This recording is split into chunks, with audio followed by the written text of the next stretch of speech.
আর তিনটা জিনিস, দুইটা তিনটা জিনিস বলবো। যদি আসলেই আপনি প্রস্তুতি নিতে চান তাহলে হক্কানি আলেমদের কাছে জিজ্ঞাসা করেন, আল্লাহওয়ালাদের সাথে তাআল্লুক জোড়েন, হক্কানি আলেমদের সাথে তাআল্লুক জোড়েন। আর তিনটা জিনিস নিজের জীবনে আজকের থেকে বাধ্যতামূলক করে নেন। সময় আমার কাছে কম, নাইলে দেখাইতাম আপনাদেরকে। কিছু জিনিস ভিতর থেকে বাহির করতে হবে, কিছু জিনিস ভিতরে ঢুকাইতে হবে। একটারে আরবিতে তাখলিয়া বলে, খালি করা, আরটা হলো তাহলিয়া মানে হুলুল, ভিতরে ঢুকাইতে হবে। ওটা খোলার সময় আমার কাছে নাই, কি বাহির করতে হবে, কি ঢুকাইতে হবে।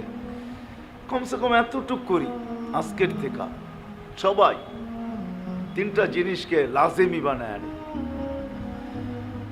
একটা হলো যত সাধ্য, যত আমরা কাজ করি বটে, কিন্তু আমাদের মুখ ওই কাজ করে না যে কাজ হাত করে। মুখটা খালিই থাকে সব সময়। হ্যাঁ, এই জন্য মুখের কাজ তিনটা।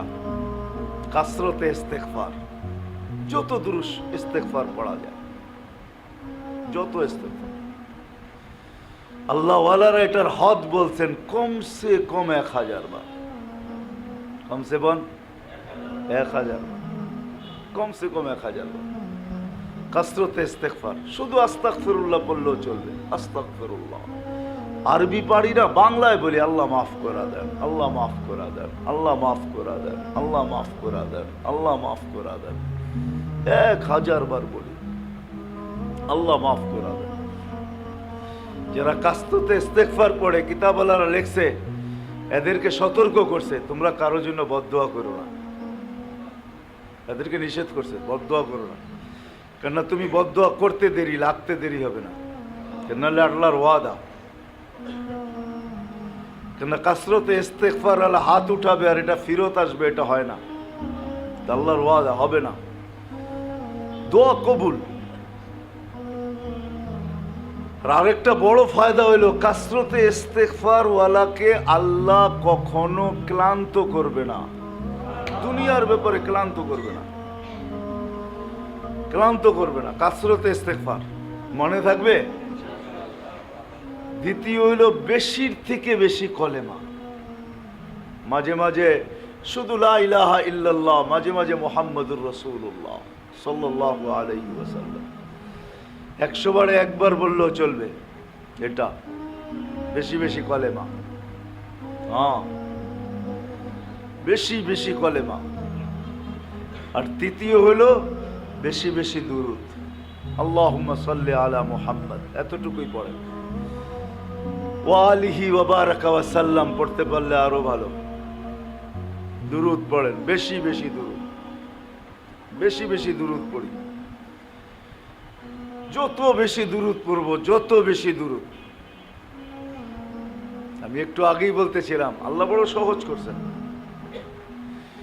সহজ সহজ সহজ সহজ সহজ না করলে আল্লাহ আমাদের দিলের জ্বালা বুঝাইতেন না। আপনার একটা উদাহরণ দিয়া বুঝাই। কি সবাই কি হজমরার সমর্থ রাখে? হ্যাঁ, দিলে জ্বালা আছে না নাই? হ্যাঁ, জ্বালা বোঝেন কি? মক্কা মদিনা যাওয়ার জ্বালা, ঠিক না? হজমরার জ্বালা আছে না ভিতরে, কিন্তু মাল তো নাই। হ্যাঁ, কি এই জন্য কবি বানাই ফেলছেন কবিতা। আল্লাহ বাংলাদেশে গরিব কেন বানাইলা, মক্কা মদিনা দূর কেন করলা? যদি এটা উর্দুতে আর কি, আমি বাংলা তর্জমা করলাম। ইয়া ইলাহি মুঝে গরিব করনা क्यों है, বাংলা সে মুলকে মদিনা দূর করনা क्यों है। অভিযোগ করতেছে, আল্লাহ আমারে গরিব কেন বানাইলা? গরিব না বানাইতা, মক্কা মদিনা কাছে কইরা দিতা তো পায়ে হেঁটে যেতাম। এটা তো বানাইছ, রাখছো বহুত দূরে, এটা কেন করলা? তাহলে কেমন জ্বালা ভিতরে, নাহলে কবিতা লিখবে তো লিখবে কেন? কবির বুকের জ্বালাই কিন্তু কবিতা হইয়া বাইরে, ঠিক না? হ্যাঁ, আমাদের বুকে জ্বালা তো আছে, কিন্তু আল্লাহ কত সহজ করছেন দেখেন। জ্বালা মিটানোর জন্য ফজর নামাজের পরে বসা থাইকো, 2 রাকাত পড়তে পড়তে দেরি, তোমার জ্বালা মেটাইতে দেরি করবো না। জ্বালা কি মিটাবেন? হজ উমরার সওয়াব দিমু। হজ উমরার দিবে না? দিবে না? সত্য তো? হ্যাঁ